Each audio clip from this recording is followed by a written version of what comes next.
Hello everyone, my name is Viyaan Chaudhry. I'm a student of Guruji Pandit Sanjay Rath. Today I'm going to talk about loss of wealth and its connection with the 10th house and 10th lord of the Navamsha chart. See, our fortune regarding wealth, that is how much wealth we will have in life, is completely controlled by the 10th house and 10th lord of the Navamsha chart. So if a malefic or a weak planet is placed in the 10th house of the Navamsha chart, or if the 10th lord of the Navamsha chart is weak or badly placed, then at some point in a person's life, he will have a major loss of wealth and fortune. Now, why Navamsha chart is so important? Navamsha chart is a microscopic view of the 9th house of Rashi chart. That is, if we look at the 9th house of Rashi chart through a microscope, it is as if a new chart will emerge which will give us a detailed view of the 9th house of Rashi chart. And as we know that the 9th house of Rashi chart denotes our luck, our fortune, our misfortune, which we have inherited from our karmas of the past lives. And therefore, it is the Navamsha chart which helps us to study our fortune or misfortune in detail, and this is why the Navamsha chart is extremely important. Now, before explaining as to why the 10th house of Navamsha chart governs our fortune regarding wealth, let me share my screen so that whatever I explain will be easily understood by you. Now, I won't go into details about how the Navamsha chart is calculated, but I'll just explain in a simple language that the calculation of Navamsha chart is such that the entire Dharma Trikona of Rashi chart, that is the 1st house, 5th house and 9th house, falls or merges into the 1st house of the Navamsha chart. The entire Moksha Trikona of Rashi chart, that is the 4th house, 8th house and 12th house, falls in the 4th house of the Navamsha chart.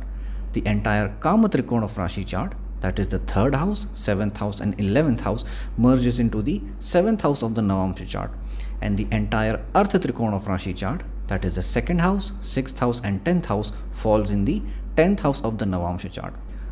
So this is why the Kendra house has become extremely important in the Navamsha chart, as the Lagna of Navamsha chart controls the entire Dharma Trikona of Rashi chart. The 4th house of Navamsha chart controls the entire Moksha Trikona of Rashi chart.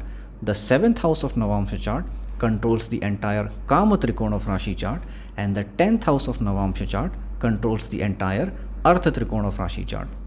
So this is why the 10th house of Navamsha chart controls the aspect of wealth in our life. Now in this lecture, I'm only going to deal with two scenarios related to the 10th house of the Navamsha chart which cause a major loss of wealth and fortune to the native. The first scenario is when the 10th lord of the Navamsha chart is placed in a Dusthana house, that is the 6th house, 8th house or the 12th house, and such a 10th lord, apart from being in a Dusthana house, is also in debility or in Marana Karaka Sthana. In such a case, the death of the person signified by such 10th lord brings destruction of fortune for the native. For example, if Sun is the 10th lord of Navamsha chart and Sun is in a Dusthana house and is also in debility or Maranasthana, then death of father will trigger the destruction of fortune for the native. With this condition in mind, let us now see an example chart. This is the Navamsha chart of A.R. Rahman. In this Navamsha chart, Sun is the 10th lord and Sun is placed in Marana Karaka Sthana in the 12th house, which is also a Dusthana house. Being placed in Libra, Sun is also in debility. Sun is also the Atmakarak in the chart. So Sun being the Atmakarak and also the 10th lord, Rahman's fortune was strongly linked to his father.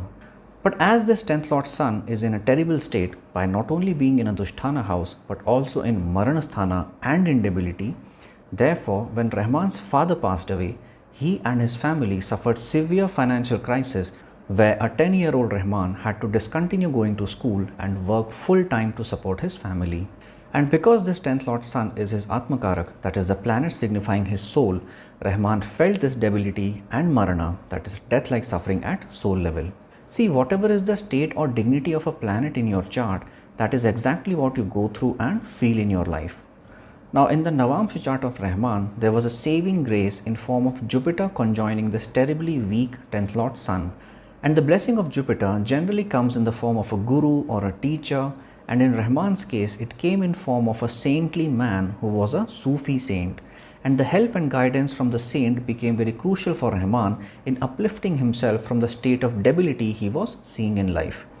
And because Sun is the Atmakarak, therefore Jupiter's placement with the Sun means that Jupiter is in the Karakamsha, and a benefic planet placed in the Karakamsha or a benefic planet in Kendras to Karakamsha always helps in giving you a comfortable life. Karakamsha means the sign in the Navamsha chart where the Atmakarak is placed. With this, let me talk about the second scenario related to the 10th house of Navamsha chart, which can cause a major loss of wealth and fortune to the native. The second scenario is when the 10th lord of the Navamsha chart is placed in Aquarius, or while Aquarius occupies the 10th house of the Navamsha chart, a planet is also placed therein. See, in the Navamsha chart, if you have a planet in Aquarius, then there will come a time in your life when you will lose the person signified by such planet placed in Aquarius. This loss of that person will either be by death of that person, or for some reason or the other, that person will just be gone from your life. You will be bereft or devoid of that person in your life. So if Sun is in Aquarius, father will be gone from your life. Moon in Aquarius, mother will be gone from your life, and so on. Jupiter is the only exception which will not give you such an experience.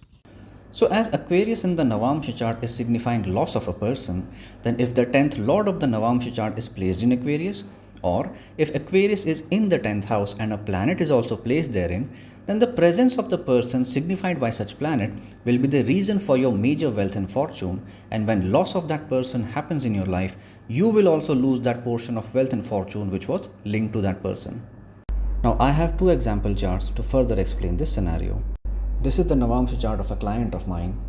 In this Navamsha chart, Moon is placed in the 10th house in Aquarius.